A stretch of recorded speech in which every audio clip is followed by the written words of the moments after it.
This is Gwen at Close Knit this afternoon, and we wanted to share a video about buttons and buttonholes for new knitters. It is one of those things that new knitters often think are more difficult than it really is.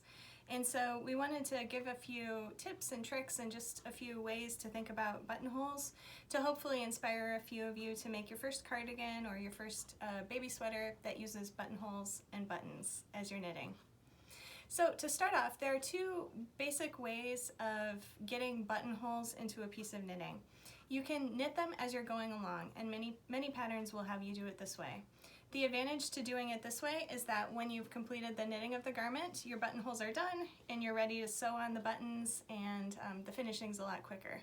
The downside to this, however, is that if you wanted to change the way the buttonholes were, or if you needed to adjust something, it would be a lot harder because you'd need to undo all that knitting and redo it again. So I do have a couple examples of this style to show you. The first is this cute little baby cardigan that's knit with this thick and thin yarn called Splash. And here you can see that the buttonholes are knit at the same time as the rest of the yoke, and they're just up here at the top. So the pattern instructions just have rows that would tell you how to knit the buttonholes when you get to that part of the pattern. And then once you're finished knitting the whole little sweater, you would just sew in the buttons and be ready to go. Here's another example of a pattern that has you knit them into the garment itself. This one's a little bit interesting and a little bit different though. This is a pattern from Lana Knits Hemp for Knitting called the Baby Garter Stitch Pullover Cardigan. And what's interesting about this little sweater is that it's knit sideways. So instead of being knit up and down like this, it's knit this direction. So the buttonholes are actually knit at the end of you knitting this front part, and they're knit onto the main garment itself. So again, you don't have to pick up any extra stitches or anything, it's just there. This one would be a little easier to adjust since it is done at the end of the garment, so if you the garment knitting, so if you wanted to do fewer buttonholes or more, that would be a fairly easy adjustment. An example of the second style of buttonholes and button knitting is picking up stitches to knit a separate button band on both the right and the left sides of the cardigan. And on one side you'd sew the buttons, and on the other side you would knit the buttonholes. So here's this adorable sweater called the Lamb's Ear Cardigan from Appalachian Baby Design, which is a really soft, beautiful cotton. And here are the little lamb ears. And here is the button band. So you can see with this sweater you'd knit these pieces, seam them together, knit the hood and seam it together with the little ears. And then as part of the finishing, you'd pick up stitches along the right front and the left front sides of the sweater and knit buttonholes on one side. And it's a little bit hard to see, probably, but this button band is done in reverse stockinette stitch. So it's bumpy on the outside and it's got the smooth knit fabric on the inside. So that's an example of knitting a button band and then adding the buttons. And here's one last example. This is a cardigan that I knit out of Rowan felted tweed and Rowan kid silk haze, which is the beautiful mohair here at the edges of the sweater. And again, this is like your classic cardigan pattern. So I knit the body of the cardigan, and then as part of the finishing, I picked up stitches along the left front and the right front. And the right front is where the buttonholes are. So the pattern told me to pick up a certain number of stitches. I did that, and then I knit the buttonholes into the cardigan using their instructions. So again, the advantage of this is if I wanted to have more buttons, like if I wanted to have many buttons down the front, I could do that. I could adjust the number of buttonholes that I made and then sew it on the same number of buttons on the other side.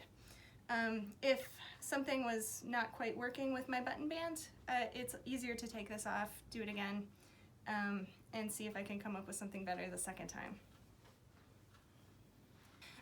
Most patterns that you pick out will give you instructions for knitting the button band and the buttonholes, and you can definitely just follow those instructions, and most of the time they'll work out fine.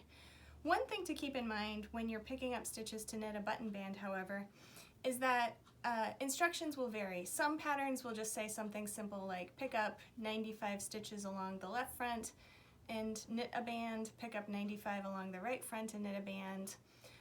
And that number might work if you had the perfect gauge for your sweater all along. If you didn't, however, or even if you did and just something is happening that's a little bit different with your knitting, you might find that that's not the correct stitches, the correct number of stitches for a button band to look nice and lay flat. What's really common is to see instructions like pick up 3 out of 4 stitches and knit a button band, or pick up 6 out of 7, for example, a ratio like that.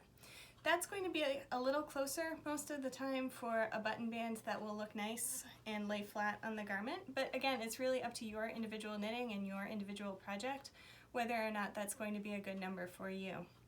So the most important thing that we can recommend when you're doing this is just, you'll probably have to try different things. You'll probably have to knit it a couple times and see how it's coming out and if you like it. And then write down the number that you end up with so that you're able to match it on the second side. It will be a little bit more difficult because you'll have to be in charge of your own knitting and keeping track of what's going on, but it's really common for nobody to have the exact number of stitches for a button band that the pattern suggests if they give you an exact number. The other thing that you'll be able to do once you have the number of stitches for your button band is you can adjust if you want to. So if you want to have more buttons or fewer buttons, you can do the math and think about how many stitches that you have total, how many stitches you'd like to have at the top and at the bottom, figure out how many stitches your buttonhole uses, and then you can do the math and figure out how many stitches that means in between each of your buttonholes you'll need to work. Now, when it comes to making the actual buttonholes, there are a few different styles. Most of them are either 2-row buttonholes or 1-row buttonholes, but it can be as simple as just a decrease and a yarn over to make a very small buttonhole. Either way, with these styles of buttonholes, most of them will have you cast off stitches and then cast on stitches. And some patterns will have you do that all in one row, some patterns will have you do it over a couple rows. But the important thing there is that if you know how to do those two skills, you basically are all set to make a buttonhole. It's really not much more complicated than that, or at least it doesn't have to be. Buttonholes and button bands are one of those things that there are a ton of variations out there. So what we would recommend is sticking with what your pattern says at first, test it out, and if you find something that you're not quite totally happy with, try a second style the next time you make buttons. If you Google knitting buttonholes, you'll see all sorts of different adaptions and tricks and tips for making them snugger or, more symmetrical or more invisible, more decoratively not invisible, all sorts of things like that. We will link to one video that's useful too in this video, and it's one from Roxanne Richardson, and it walks you through how to do her 1-row buttonhole. So those are very nice instructions for that. It's one of those things where there are really infinite variations on how you do it.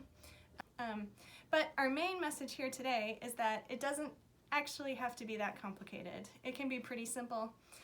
So if you are one of those people who have been putting off knitting a cardigan or a baby sweater with buttons and buttonholes, we would recommend that you just give it a try, see how it goes. If you run into trouble, work on it a little bit, or feel free to ask questions below.